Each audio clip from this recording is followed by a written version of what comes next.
Սիրելի ժողովուրդ, իմ ետևում դուք տեսնում եք հիմնականում երիտասարդ քաղաքական գործիչների։ Սա քաղաքական գործիչների այն սերունդն է, որը մեր քաղաքական դաշտում ավելի ակտիվ հայտնվել է 2018 թվականի Թավշյա հեղափոխությունից հետո։ Որն էր պատճառը այս քաղաքական սերնդափոխության։ Առաջին հերթին այն, որ նախորդ սերնդի քաղաքական գործիչների մեծ մասը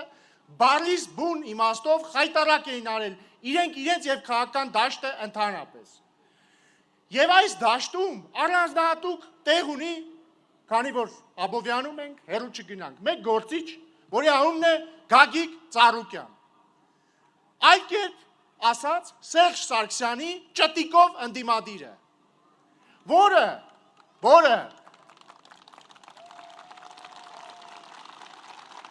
մեր տարածաշրջանում ես մինչև վերջ գնալու եմ երթում ուտելու ու մինչև վերջ չգնալու բացարձակ չեմպիոն է։ Բայց մի լավ լուր ունեմ, ինքը մինչև վերջ գնալու է, ինքը հասել է վերջին, վերջը եկել է։ Իդեպ, ասում են, որ շարունակում է ինքը եւ իր մարդիկ ճնշումներ բանեցնել Արարատ ցեմենտ գործարանի աշխատակիցների վրա։ Ուզում եմ հատուկ դիմել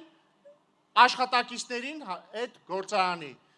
Արարատ ցեմենտ գործարանը պետականացվելու է։ Եթե ձեզ գալիս են ինչ-որ ճնշումներ են անում Ծառուկյանի անունից, ուղարկեք գրողի ծոցը։